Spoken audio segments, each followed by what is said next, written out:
Hello, everybody. Welcome to our AMA. I'm Miguel. I am the community manager for Kadena, and I want to welcome everybody. Today, we're featuring Samani from MultiCoin Capital, and we have Will Martino from Kadena, CEO. So we want to thank everyone for joining us, and we want to especially thank those of you who submitted questions to us. And we want to get started with some quick intros and a little background for people who may not be familiar with either of our guests. So we'll start with Kyle. Hey everyone, my name is Kyle Samani. I'm a co-founder and managing partner at MultiCoin Capital. We're a crypto fund based in Austin, Texas.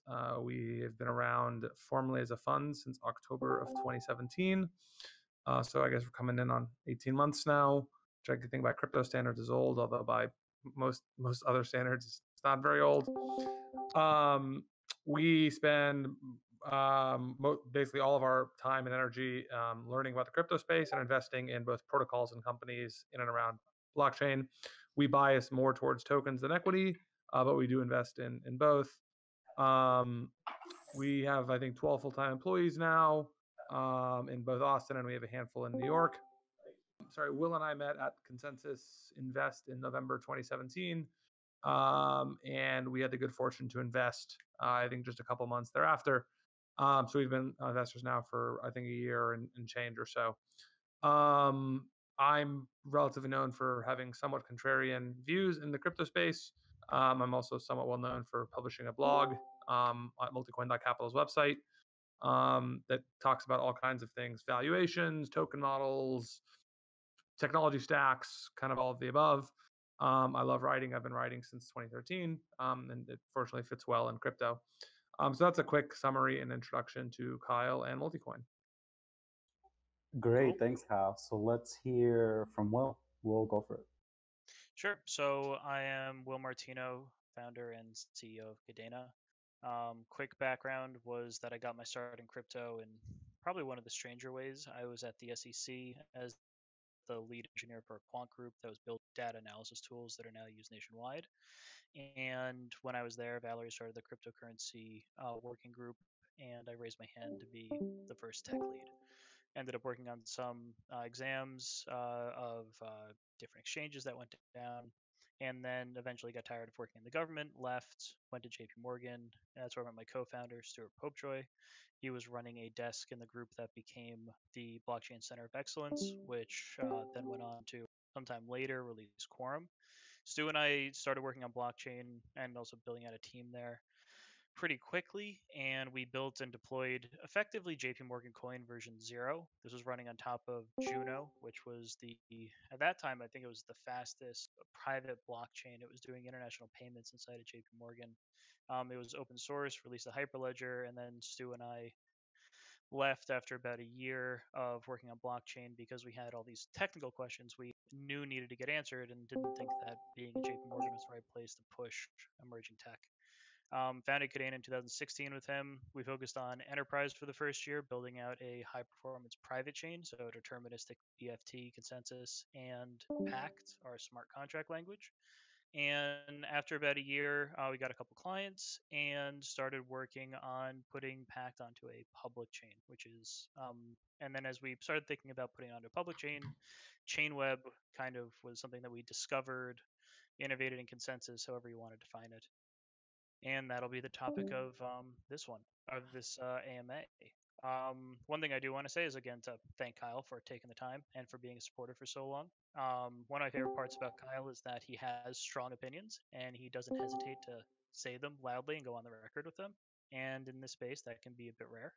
So it's one of the things I appreciate most in Kyle. So I'm hoping this is going to be a great conversation about proof of work versus proof of stake. Awesome. Well, hey, thank you so much again for the chance to be here and for the opportunity to be an early investor. Let's jump into this. For sure. Thank you for the intros. I want to go over the format of the AMA real quick. So for those of you listening, I want you to ask your questions in the Ask Kadena thread. It's the text channel to the left. And then if you see a question you like, add a reaction to the question in chat. The questions with the most reactions will get priority. And just so you're aware, some of the questions might be answered by the Kadena team in chat. So again, like Kyle and Will both said, this conversation is going to be about proof of work and proof of stake. So before we dive into the details, can you both please help level set with a brief explanation of proof of work and proof of stake? So what are the goals for each of the consensus mechanisms? So I want to start with you, Kyle. Yeah, sure. So if you think about consensus algorithms, what they do, kind of as the name implies, which is they bring a group of parties together who don't trust each other, and these parties have to come to an agreement about kind of the global state of the system, or at least the state of some fraction of the kind of global state. And so, prior to Bitcoin, no one had really figured out a way to get a whole bunch of distrusting actors to agree on the global state of the ledger or of some state in the world. The breakthrough of Bitcoin was, of course, in proof of work. And proof of work was a novel way that kind of combined economics, game theory, cryptography, and a number of other kind of ideas to come up with a way where you could actually incentivize this group of distrusting people to agree on the state of the ledger. And basically, right, the idea was, well, if you just find the next block and expend the computing power, then you get the right to add blocks to the end of the ledger. It's very clever, very simple, and turns out proof of work solves all kinds of problems that exist in proof of stake systems. Proof of stake systems differ from proof of work systems in that you can think of them almost just like very traditional, like voting. You can basically say, look, these are the 100 people who are going to vote on whether we add they're going to vote on kind of adding the next block to the ledger. And so proof of stake systems have a number of problems they need to deal with. They first need to deal with, well, of those 100 people, who gets to propose the block? Then you need to have all kinds of weird problems with, well, what if the guy is malicious and proposes 2 blocks? You've got all kinds of weird nothing at stake and long range attacks. And there's kind of a whole series of problems that emerge if you basically just try and do a very simple coin weighted voting mechanism. And so proof of stake systems have existed in theory for God knows how long, probably 4 or 5 years now, but have really only started to become deployed in any meaningful sense, or, in the last year, maybe even last few months, just because they have so many kind of, I'd say, mechanical problems that there are known solutions to. And the nice thing about proof of work is it's just very simple, and proof of work kind of conveniently solves basically all of the mechanical problems with proof of stake. Yeah, sounds really, really interesting stuff here. Will, you have anything to add to that? So Kyle did a great job in kind of introing the two topics. I think the only thing that I would add to it is kind of an intuition about one of the core differences between, how kind of proof of work solves this open consensus problem that proof of stake is kind of attempting to replicate, but without the mechanism that proof of work uses.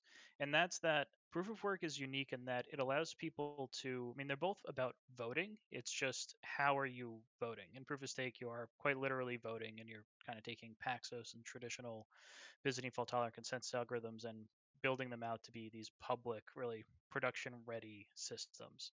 And with proof of work, you have this weird ability to be able to get a vote by the amount of energy, by the amount of mining that's put in on a block. That and that does kind of represent a vote. And you don't have to know who is voting before the vote takes place. And that's the really weird part of proof of work. And it's kind of this intuitive thing I like to bring up in that, I don't know of another system where you can have a totally open anonymous vote that still actually functions. And it was just this masterstroke of design with Bitcoin that allowed it to become what it is today. Yeah, yeah, super, super interesting perspective. So I actually want to get into our first question, user submitted from @Shawd Can POS and POW not live in tandem while serving different purposes? Sure, you want me to lead off? Go for it, Will. Sure. So this is a topic that I was recently talking about with a lab that put out a Ethereum app a few, maybe like 6 months ago, and they recently did an upgrade to it. So proof of work is related to this concept. So proof of stake fundamentally there is this kind of ledger of who is allowed to vote and what their stake is, and then all the logic around what happens if someone acts maliciously. How do they need to kind of pony up more capital? How do they take their capital out? There's this lump of logic, and it's actually possible to run a proof of stake, the staking logic, inside of a proof of work network. You need a sufficiently complicated or sophisticated smart contract language, but there's actually no reason that you couldn't put that logic of who's allowed to vote on this other network inside of a proof of work network like Kadena's Chainweb, for example. The future, for me at least, of blockchain isn't a proof of stake's going to win or proof of work's going to win or just one chain is going to win. I think that there'll be standardization on smart contracts, just the language, just because they're very hard and expensive to build to really work. But I think the future is going to have proof of work and proof of stake running in tandem and possibly even being hybridized, where you have kind of think of it like the spokes in Cosmos, where people stake off of the hub onto the spoke. The spoke is its own kind of staked network, and it's running some application. There's no reason that that staking and that aspect of who is allowed to participate in that side network can't take place on a proof of work network. So this is this idea that we've been talking about more recently of hybrid applications, which is that you can run part of an application in a smart contract on a public proof of work network, and then have a private or at least a not totally open proof of work network on the side that links to that contract that's on the public network. And the reason that you would do this is that you don't have to pay for gas in anywhere near the same way on a private-ish, or really like really think like Spoke from Cosmos, on kind of that private chain or that deterministic, more closed universe as you do on like the public chain where gas is really expensive. Um, so this is Kyle here. The only other thing I would add is that we actually already have seen some hybrid proof of work, proof of stake systems in the wild. So if you look at both Dash as well as Decred and what was proposed for Ethereum called Casper FFG, which has now been scrapped, these systems all rely on proof of work to basically find the person who's allowed to propose the next block, and then the next the next miner builds on kind of the prior block. So both Decred and Dash kind of share that mechanism. What Decred and Dash offer on top of that is then they allow coin holders to stake their coin and then basically finalize a block, or basically agree on a block. And so the idea here is that there's a few kind of interesting thoughts and motivations around this. The first is by adding that kind of proof of stake layer on top of the proof of work, you get some interesting benefits. The first is you get actual finality. So one of the funny things with proof of work networks is transactions are never actually finalized. They're just they probabilistically approach 100% finality, and after 99.99999, you can basically assume it's 100. But that you don't actually ever get to 100%. And so proof of stake networks can actually give you true finality, and there are some applications where that's a particularly nice thing to have. The other kind of cool thing about layering proof of stake on top of proof of work is that if the coin holders don't trust the miners, and by definition, these are adversarial networks, so you can argue they shouldn't ever trust the miners, then the proof of stake, the coin holders can actually reject blocks entirely, such that would disincentivize miners from acting maliciously or do anything else that's stupid. And so there's kind of a number of interesting mechanisms that combine some of the best elements of both types of principles into one system. And again, both of those, as I described them, are live today in Dash and Decred. There's another one actually to add to that, and those are two very interesting approaches to like kind of fusing the two different consensus mechanisms. The one that I'd add to it, I think that maybe it's Tron that does this. I can't remember off the top of my head, but there's a few of them now that pure proof of work networks that say that in the base binary that actually runs the mining node, that a fork that is presented to the network that is longer, that goes back in time or back in blocks longer than X, will just be rejected, even if it's the longer of the two. Now, this is kind of introducing this notion of weak subjectivity or weak objectivity or weak subjectivity. I can't remember the right term that they use for proof of stake, into a proof of work network. In that, if someone were to come along, think the Ethereum Classic example. If you had that aspect of, if you had this ability to just reject a really long fork, a long-lived fork that you hadn't seen before, then you would result in the actual protocol itself, the base ledger, forking, and they're now just two different versions, and they'll never reconcile. And that may actually end up being something that is a feature, where so long as you make it, with proof of work, it's probabilistic, so it goes up to like 99%, 99.999, whatever, but it never goes to 100. But saying, okay, if we're 10x confirmation depth, so if your confirmation depth is 6, let's say we're 60 blocks deep, that all of the exchanges and all the exchanges just come to this agreement that they're going to say, we're never going to use, like, we're all going to talk with each other and make sure that our ledgers are synced up, and we're all going to also reject a fork that is longer than, say, 60, that goes back in time further than that. And it's actually a way that you can protect against these really long-lived 51% attacks, but we haven't seen too many of them in the wild yet. Yeah, I mean, definitely two things that I heard from the both of you is just more unity between both consensus mechanisms and just a bit more collaboration between projects. There's no reason why projects can't get together and work, even though it's different consensus mechanisms. But there's an idea of a question more of centralized mining from at Marmalade, and a similar question from Beaver. How do projects plan to prevent mining centralization, which is observed for a lot of them? Ethereum is suffering immensely from it as nodes fail to upgrade with each fork.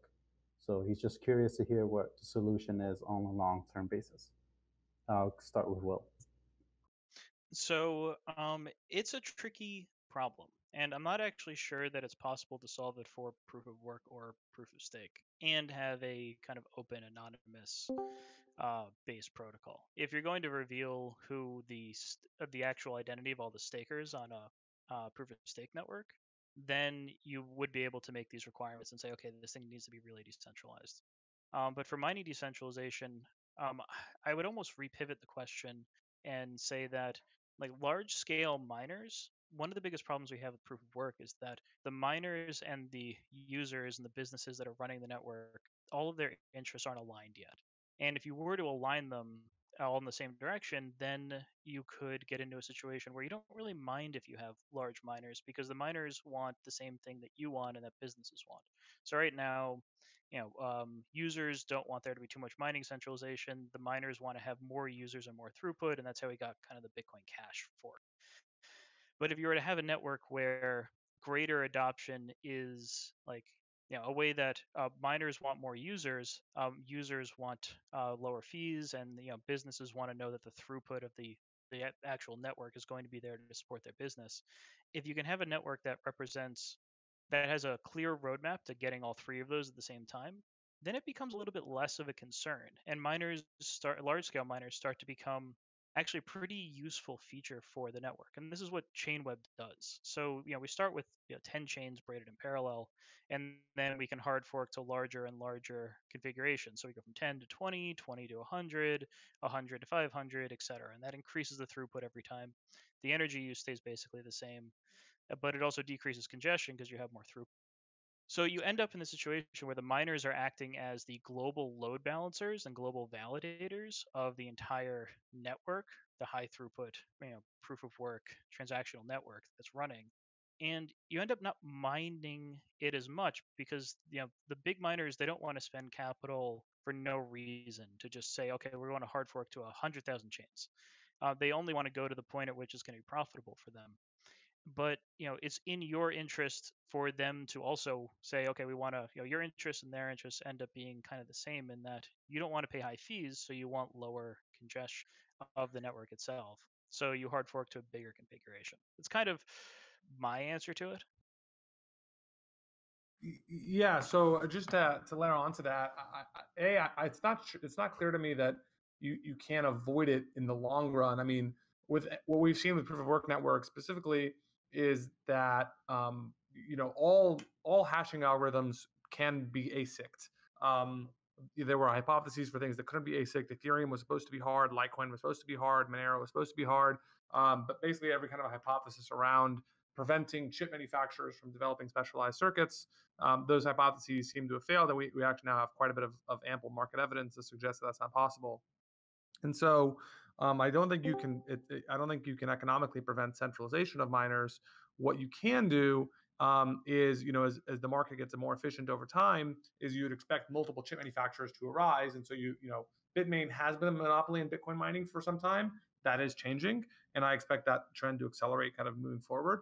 And so, if you decentralize the actual chip manufacturing, yeah, you may end up with a relatively small pool of mining node operators, but at least you kind of decentralize the manufacturing, and it's not clear that it matters that the number of block producers is centralized, as long as there are enough nodes maintaining the system. Right, full nodes keep miners honest. And so a good example of this would actually be like the SegWit 2x hard fork, which ultimately failed, but people were signaling they're not going to run the 2x software, and that means they would reject miners' blocks. There was another time in 2014 or 2015, I forget, where some miners were producing invalid blocks and full nodes rejected those blocks.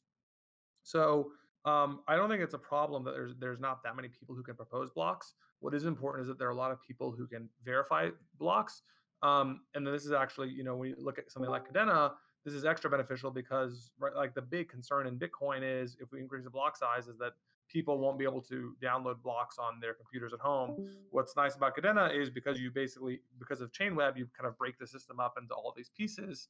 You can keep the requirements relatively light for any given thread or braid in the chain in the system, such that you can always ensure that there's a maximum number of people who can verify the work that the miners do. Great. So this next question is one of the more heavy hitting ones that we got over the past couple of days, and a bunch of people asked this. So, what are your thoughts on the environmental implications of proof of work energy consumption? So, I'll drop this one off to you, Kyle. Yeah. So in the long run, I don't think it's as big of a deal as people make it out to be. Um, so a few things. So one, a lot of the energy that's going into proof of work mining is coming from energy that would be otherwise basically burned or wasted.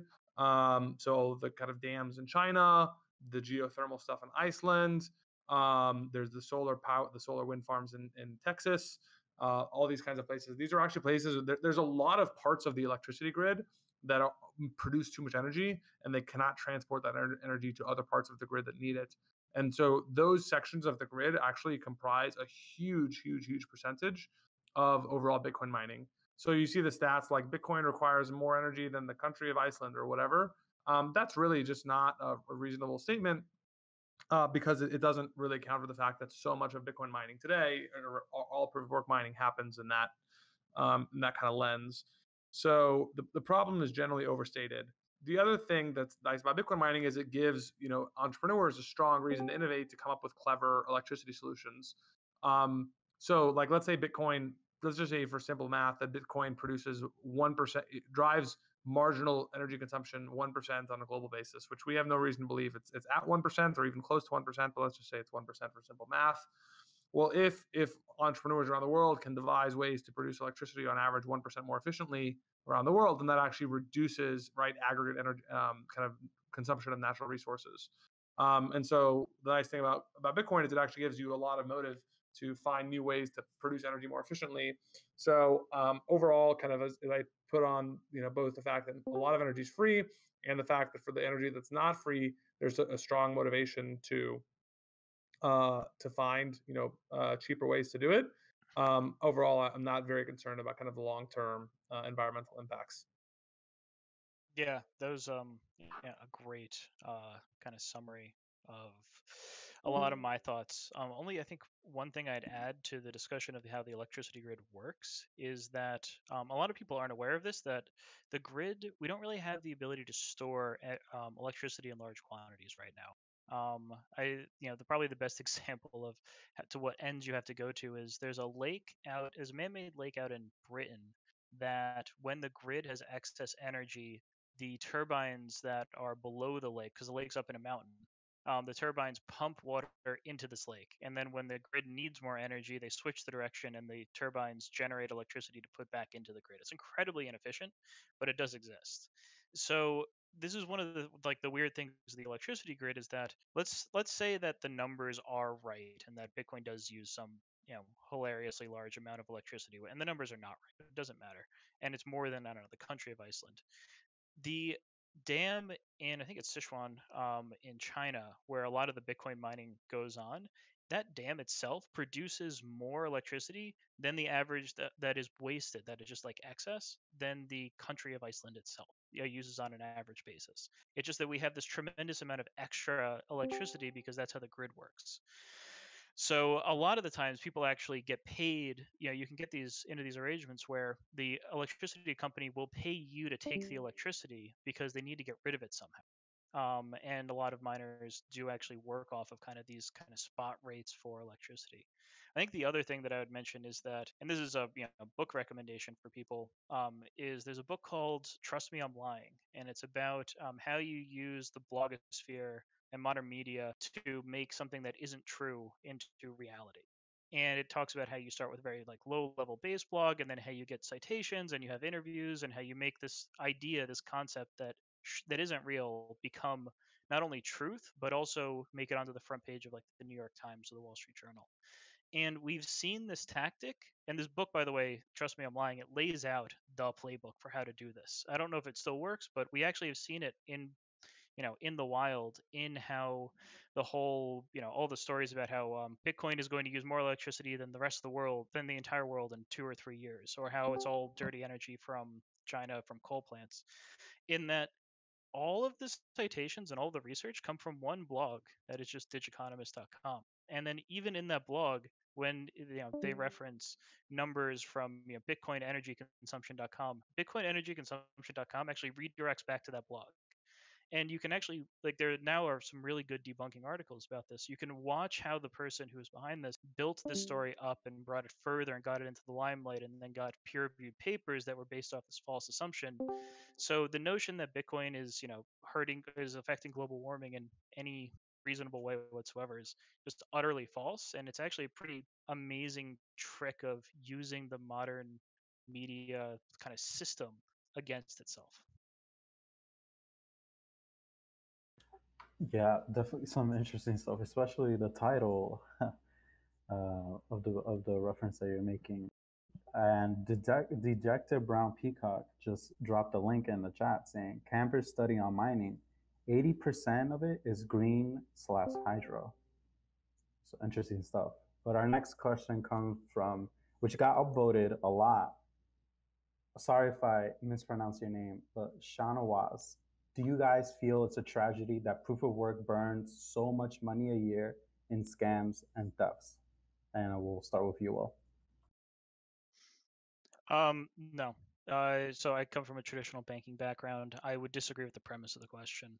And I think the question is, proof of work is burning billions of dollars in energy a year, even more than all scams and thefts combined. The second part is just wrong. And isn't this a big tragedy? No, it's not. This energy, most of it would go to waste anyway, because this is all excess. And for the parts that aren't, until Bitcoin existed, the way, if you wanted to have a global currency that would be accepted everywhere, is you needed to have a country and an army. And like the energy requirements of having a country and an army to back the US dollar is tremendous. The idea that you could secure a global ledger of value and all you had to do was pay for the energy required to mine it, that is, to someone who's come from big finance, that's amazing. Like, that is such a amazing feature. It's not a bug. We know exactly what the energy requirements are. We have the ability to actually, I'll get into that one in a second. We know what the energy requirements are. We know what the security parameters are. This is just a tremendous step forward of, okay, well, I don't need an army anymore to have a notion of value. It's crazy. The second bit is that one of the existing system today, it is not good at using energy where the energy is cheap and renewable. So, for example, if you want to go and ship around $1 million in an armored car in New York City, that armored car is really heavy. It uses a huge amount of diesel, and diesel's the only thing that you can use to like just move the money from one bank to another in Manhattan. And it's stop and go traffic. It's just like, it's very bad for the environment. Whereas with Bitcoin, you can secure a block But like where the energy is getting used, you can move the site of energy usage right next to the source of where the excess energy is coming from, right next to where the green energy is coming from. And that's also a tremendous step forward in that we can actually decouple the actual transfer value from the place that it is secured. So to me, no, this is a feature. It's not a bug. It's an amazing feat of engineering that we can even talk about securing billions, if not trillions of dollars, and all we have to do is pay for some electricity.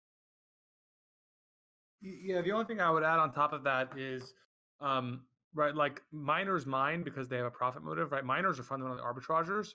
If the cost of a coin is, let's say, is $10 and it costs $8 to mine the coin, then they make $2 of profit.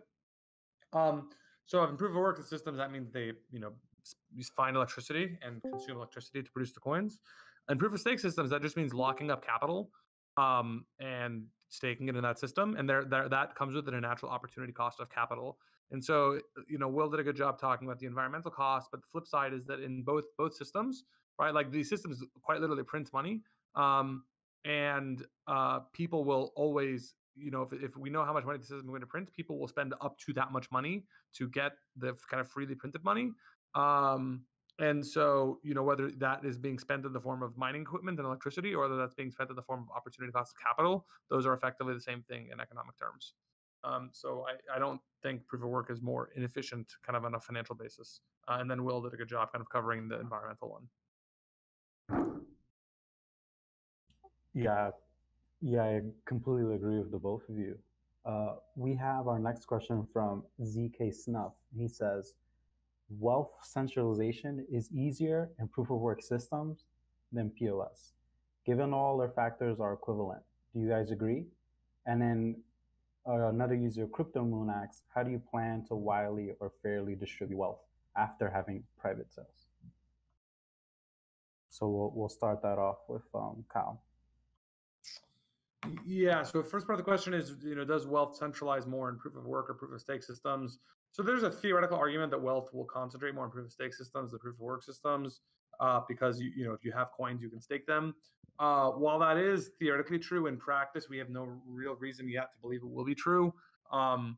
So I hesitate to bank on that. The flip side is that because proof of work mining is so centralized, wealth creation by definition happens around the handful of people who can get into mining. So it's hard to compare the two. There's valid arguments both ways. I think we'll need years of empirical data to be able to really make the argument one way or the other. My intuition is that those differences on kind of a long-term wealth creation perspective, or I should say wealth centralization perspective, are relatively immaterial in the grand scheme of things. So that was first half of the question. What was the second half of the question? The second half was how's it easier in proof of work systems than proof of stake, given all other factors are equivalent?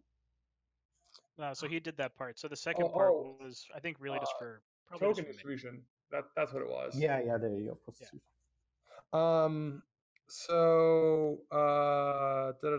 Right. So there's a whole bunch of interesting ways you can get your tokens out there. So mining on proof of work is very obvious, a natural one. But you can do all kinds of other things. I mean, you can do Merkle mines like LivePeer did. You could what's it called? You can basically ask people who, like, let's say someone's mined Bitcoin or mined Ethereum. You could ask them that if they could submit their proofs that they mine blocks, to your new chain, and you could kind of set up some relay type systems to distribute coins to those miners. You can do things so for example, CoinList is doing like an airdrop kind of a thing to allow you to get coins out there. So there's a whole bunch of people working on innovative ways to kind of distribute coins. And this is, I think, probably more important in proof of stake systems than proof of work, but certainly is applicable to both. Yeah. So let me go back to that question. Yeah, I'm with Kyle on this one about wealth centralization and proof of work versus proof of stake. I think we just need way more data. The only that technical kind of fundamental aspect that makes wealth centralization easier in proof of work is that because you're pinning your assurance to something based in physics, and that is this cryptographic hash that we know how much energy on average it takes to produce. Because of that, it's feasible to think of anyone who has sufficient wealth already to be able to enter into the system and become a major miner. It's not impossible for Apple to say, okay, we're going to become a major Bitcoin miner, and then they make the foundries and they make these new ASICs, and now they're competing directly with Bitmain. Whereas in proof of stake, to stake you need the coins. So to get the coin, and because the coins float on a price that is kind of fundamental to the system, it could be feasibly difficult for someone to become a large staker later on, um, if they were to go about it wrong. If they kind of made their intention known, then a lot of people could just start holding really hard, and the price would go up, and to the extent that it almost might be very hard to even enter into that to get enough coins to become a large staker. But that's really a fringe comment, if I had to be totally honest. We just need more data on proof of work versus proof of stake, and just wealth centralization in general. I mean, Bitcoin's only been around for what is it, 10 years now, 8 years? And proof of stake, I would say the first real one launched last week. And that's Cosmos. So we'll see. It's going to be interesting. As for the second bit, how to widely, fairly distribute wealth after having private sales. Our approach is just to keep the private sales pretty small, and not have like a multi-billion-dollar valuation for the network type of deal where there's just going to be this huge amount of tokens that are locked up by the first people. I think the other part is that it's an aspect of at least how Chainweb works, in that as utilization increases and we hard fork to larger and larger networks, it becomes feasible for people to do kind of Merkle mining of individual chains. So I expect to see pools on Chainweb by this time next year. And so because you're doing that, you end up having these pockets of people who are replicating a couple nodes, or a couple chains, and they're mining on a couple chains, and it allows for higher decentralization, so that you can effectively just start decentralizing the mining a bit more. But it's like I kind of, at the end of the day, I'm an engineer at heart. I want something that works, and we'll figure out the rest second. I know this stuff matters, but I want something that works. And because a lot of the people who are going to try using this stuff at first, they're not the richest people. They're people who they're putting a lot of their net worth into a project that's on top of these platforms. And the idea that they could end up in a situation like Parity Multisig, where they had, let's say a third of their net worth, and it wasn't even that much, locked up on a multi-sig contract, and then it gets locked, and now you can't go and get that capital out. That to me is worse. So my first kind of instinct in all of this is to be an engineer and to have something that fails safe, and that is something that won't really screw you over when you try to use it. Yeah, yeah. So, Will, you mentioned Chainweb, and I want to take a minute to have us answer some questions we're getting about Chainweb. So, user at CryptoNight asks, how does Kadena's version of proof of work differ from the traditional proof of work introduced by Bitcoin, and how does it improve on it? So it's a good question. Fundamentally, it a chain web is an architecture that you apply to proof of work to more efficiently use or efficiently leverage the energy used for mining a block or for mining the system. Um, it isn't that different kind of at the base layer idea. The only difference is that instead of having, when you mine a new block in Bitcoin, you, you reference the previous block in the chain. With Chainweb, you reference the previous block of your chain and some peers of the network. So if you have 10 chains and each chain is referencing both its previous block and that of two of the peers, but not the entire network. So it isn't that it's that different. It's that you're allocating the proof of work energy use from mining just much more efficiently. Because now, for a finite unit of energy that would normally just give you one block, you're actually getting 10 blocks at the same height, which is giving you 10 times the throughput. But the overall energy use is effectively the same, because the amount of energy used for mining dominates all of the expenses, the rest of the expenses of running one of these networks.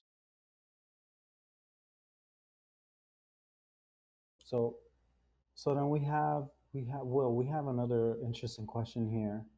This is from at Oscar. And he asks, how resilient is Kadena proof of work to brute force quantum computer attacks? So, all right. So, actually, our head of research and networks, Monica Quaintance, is going to be up in Boston giving a talk on quantum computing and blockchain, I think tomorrow. So the name of the game for quantum computers and why people like if you're going to be worried about them, the thing to be worried about from the point of view of a blockchain, it's all about private keys and being able to break a private key from someone else. So you have or you have $1 million stored behind a private key on, let's say, Bitcoin or something, or on Ethereum, and someone goes and they use a quantum computer to figure out what that. They see the public key and they use a quantum computer to find the private key. Now, no one knows if this is actually possible. It's theoretically possible. The quantum computers required are still years, if not decades out. Proof of work, however, is talking more about hashing. And the thing with hashing is that we don't really know how to do much of beat up with quantum computers yet. We know how to there's been more research and more effort put into using it for curves for signatures, but for hashing itself, it uses a different kind of approach, a cryptographic approach. So let's say that, but even if so, let's say that it were actually possible to use a quantum computer to break the proof of work mining algorithm that Chainweb used. Now, what would you get out of it? And the really it's almost hard for me to go and find something that you would really get out of it. You're not going to use that system for mining itself. That's just, it's an incredibly expensive system. So you're just not really going to use it. You're not going to use a quantum computer. I would say that at that point, were we to see that type of attack on Chainweb, we would probably end up switching the algorithm. But overall, I'm having trouble actually coming up with an upside for um, using it, because just because you can use a quantum computer to mine faster or better, it doesn't mean that you can collide a block, like collide a cryptographic hash. If that gets broken, then it's a bit different. But haven't seen any research that says that you can use a quantum computer to collide a 256-bit cryptographic hash in any reasonable time frame. Kyle, you have any thoughts on this? Yeah, the only thing I would add is just actually Jimmy Song, who's a well-known Bitcoiner. He actually did a YouTube video on kind of touching on the subject maybe 6 or 12 months ago. And I think the video is called like what would happen if SHA-256 was broken, which SHA-256 is the hashing algorithm in Bitcoin. And so when he says that's broken, what he really means is you would be able to, from an output, determine the input, which would imply that you could accelerate SHA-256 mining theoretically much faster than you can today. That would not break public key cryptography, meaning you would not actually be robbed. What it would do is likely it would just create a new arms race among miners who are now using this kind of algorithm that broke SHA-256. There's a pretty high probability of a large one-time block reorg. Large, I don't know if large is 10 blocks, 100 blocks, 1,000 blocks, 10,000 blocks. That's unclear to me how large is large, but you likely would have one very large reorg, and then after that, the system would basically kind of merge back to something that looks something like the status quo. Right, right, Kyle. So I actually have a question for you, and this goes back a little bit more to the energy consumption, and this is in regards to miners. How can we reduce the size of the blockchain? Could it be possible to hold a node inside of like a mobile device? How can we make these huge blockchains? For example, Ethereum is huge. You have to download the blockchain history. It's gigabytes. Like how can we transition from that and make it just more accessible for people? Yeah, so there's a lot of ways to make blockchain more accessible. One is if you can make the whole blockchain fit on a phone. The only team that I'm aware of that's focusing on that specific problem, quite literally as you described it, is a team called Coda, which is based in San Francisco. MultiCoin happens to be an investor in Coda. They use some interesting zero-knowledge proof technologies to make that happen. It's not clear that that's what is the bottleneck preventing many people from using blockchains, and you can make a lot of pretty reasonable arguments that it's not the primary bottleneck. So, to answer your question, technically it's doable. Not sure that it's the thing preventing people from using the system. My suspicion is in the long run, you will be able to access blockchain seamlessly from your phone, you may not need to run the whole thing locally, but you'll be able to access everything you need to access from a mobile device. Yeah, the only other project I can add to that is Grin is they're not focused directly on putting it on mobile, but they are focused on keeping the overall size of the chain database down by using these are Peterson commitments, not I don't think they're technically I don't know if they count as zero knowledge proofs. At least they're a much better understood version. So here's one thing to keep in mind when thinking about the chains that are focused on keeping the overall size of the blockchain small is that you need to use some clever cryptography to be able to do it, to be able to compress all the transactions. And when you do that, so ZK works. We know how to use ZK for simple balance transactions or simple ledger transactions. But once you go beyond that and want to have arbitrary logic like a smart contract, the state space of how ZK works blows up way beyond exponentially. I think it's either factorial or something even crazier. So, if you want to have smart contracts and a really small size to get it onto your phone, it's at this point, I don't think there's any research that's showing that it's going to be possible. My kind of default to this is that, um, you know, if you're, it depends on what the project is kind of going after. With Kadena, we're trying to have, Chainweb is designed to be a really fat throughput for public transactions or a public network for transactions, and that means that we're going to be doing upwards of 1,000 10,000 transactions a second. Under adoption will be hard forked to that size, and if you're doing, let's say, 10,000 transactions a second, and you're doing it on a public network that's supposed to be decentralized and validated by everyone, then you need to replicate 10,000 transactions a second. And it's just a lot of data. And there's no real way to get around that. You can do better things with the backend than Ethereum did, which is what we're doing for. When we launch testnet, we have kind of an early pass at it, and then we're going to take another pass at it and make it even more efficient to keep the overall size of the database on a per chain basis small. But fundamentally, you end up with just if you're running 10 and you're doing that for years, it's just a lot of data that you have to replicate, and there's really no kind of way around it. And I'm okay with that at a personal level. I don't think that having a mobile device that's capable of replicating a full node on your phone is really standing in the way of adoption. I think that what's standing in the way of adoption is just the UX of public private key cryptography, and that's why I'm really happy to see Samsung adding crypto hardware wallets to their phone. I think that they're going to have some defaulted DApps in that kind of secure enclave, that hardware security module they put on phones, is going to help to push adoption pretty significantly. I think we're also going to end up seeing it with Apple because they already have a secure enclave that you can sort of use for holding private keys. And once you get past that, then it's going to go to the point where you have a much easier time using it versus using something like setting up your ledger and then doing your paper wallet and then figuring out how to have good multi-sig for it. If you can get it to the point where it's just a phone app but it's still secure, I think that that's the thing that's really standing in the way.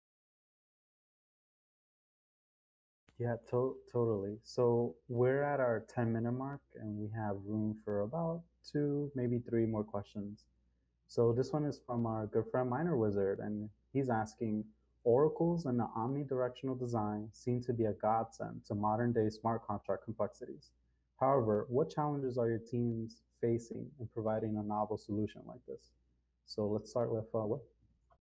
So oracles and omnidirectional design. Huh. Um,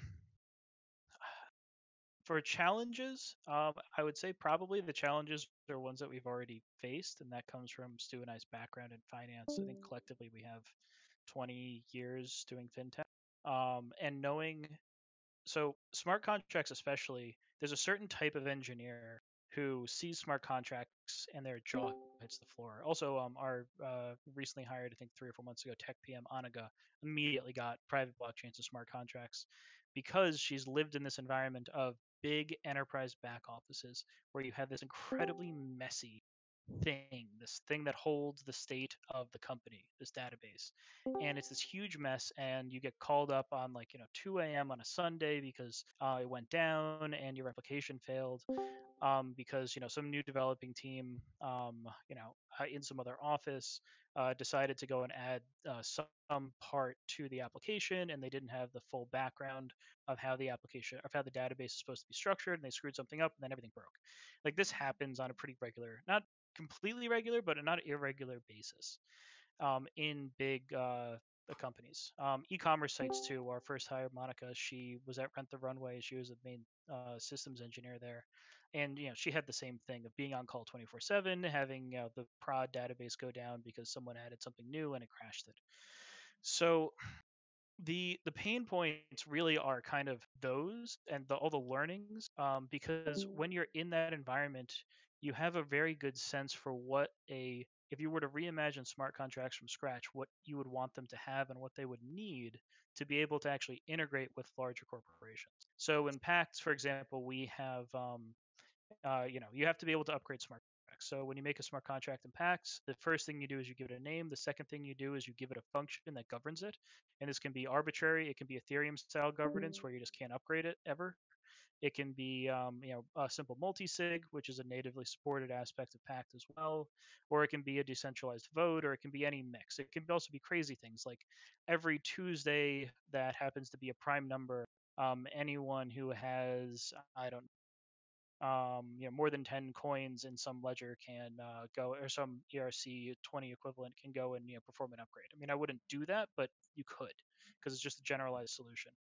But also, it has a native key value database metaphor. So smart contracts actually create the data, like create tables that go into a traditional database. Right now, we use SQLite for our backend for the public chain, but we have multiple backends, so like MySQL, Postgres, whatever. So that allows you to then have a much easier time integrating the smart contract layer with the existing or the soon to be existing back office database that we've all been knowing and loving for the last 30 years, so like a Postgres or a MySQL. In addition to that, we knew when we were designing Pact that we needed to have a way of doing kind of asynchronous calls externally to be able to go and get data and pull it in.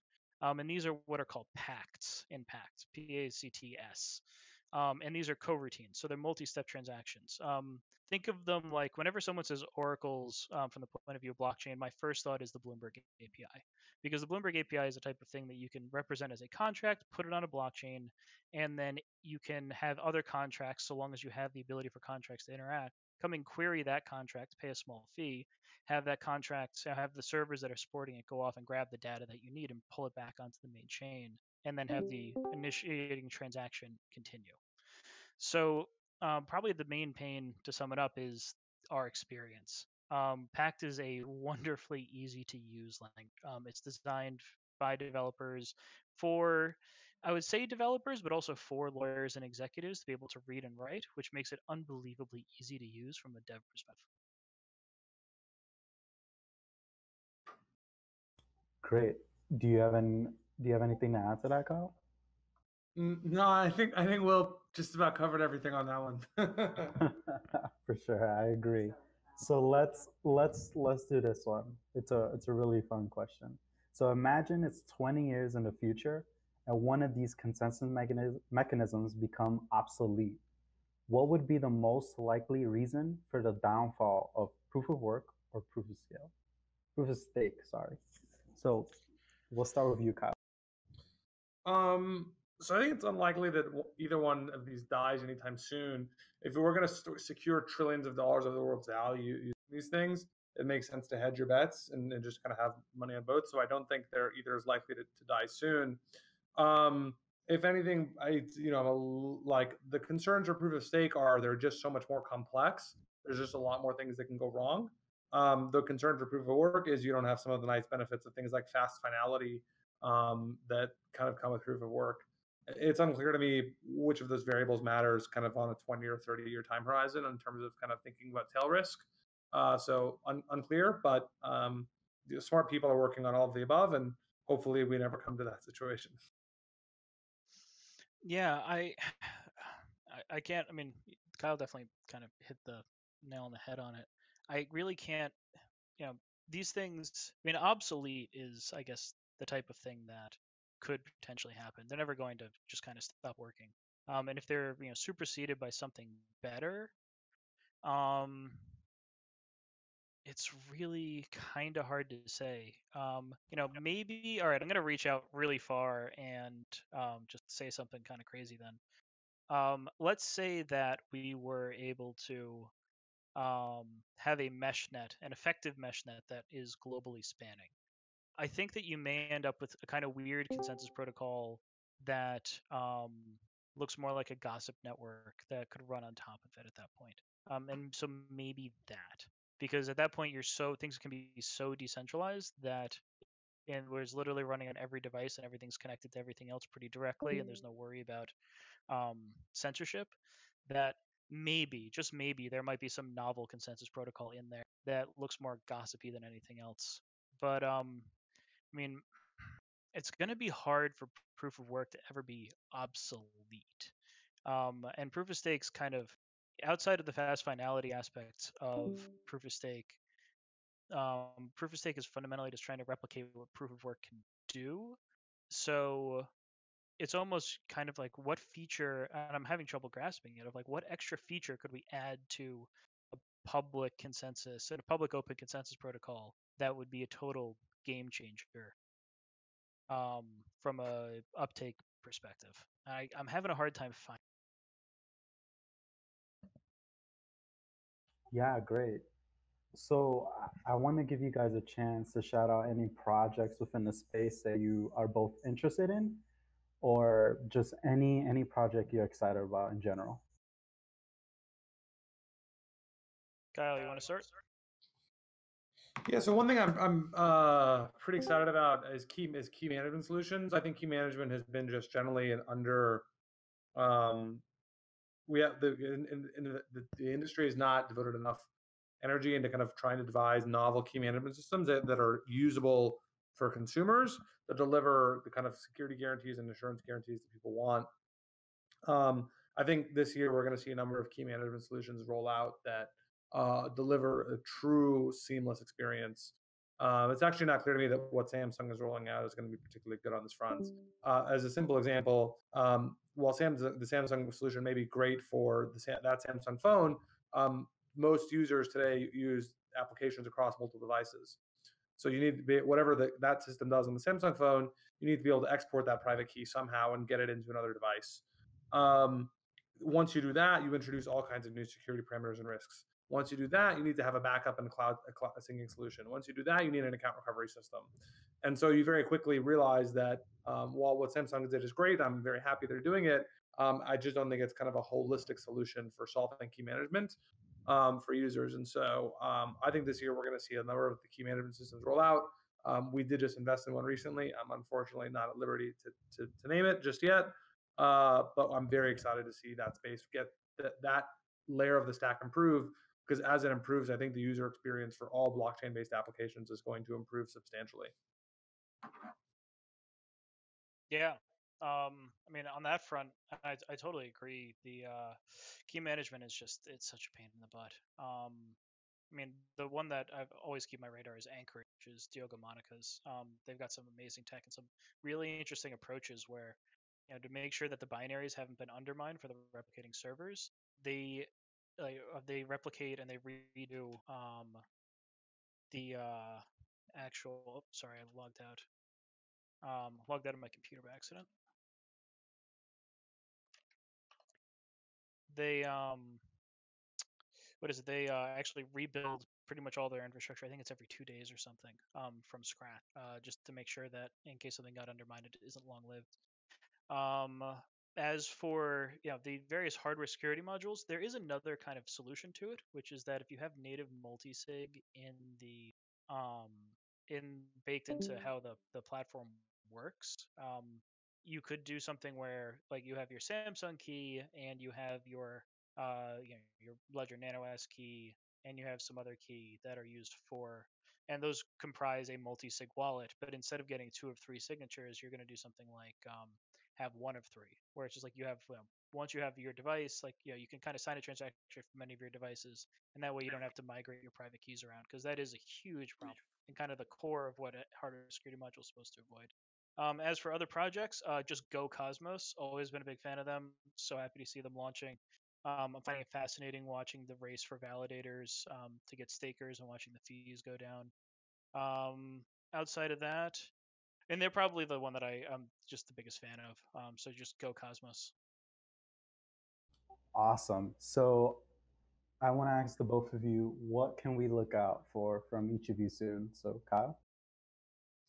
Yeah, I mean, look, well, I'm going to keep publishing stuff on our blog. I'm going to keep making funny comments on Twitter, and I'll be around at events. I think the next kind of major public event I'm going to, I think, is Consensus in May. I'm going to a few smaller ones in April.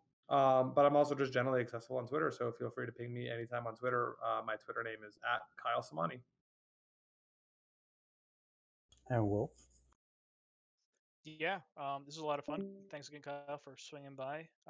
Best place to follow me is maybe on Twitter. I mean, it's @_WJ Martino_. And but otherwise, just it's by Kadena.io for more information, and you can just ping me on Kadena's Discord. I'm really enjoying using this platform and happy to see that we're moving away from Telegram. Awesome. So I want to thank everybody for coming in and listening to the both of these individuals. They're great guys. Make sure you do follow them on Twitter. And we want to make sure that your questions are answered. So continue to leave them in Ask Kadena, and the Kadena team will try to get to everybody. And we want you to also sign up for our newsletter. It's kadena.io/newsletter. Sign up. You'll stay updated for some more AMAs in the future. And just thank you, everybody. So we'll take off. See you guys soon. Bye. Bye. Thanks.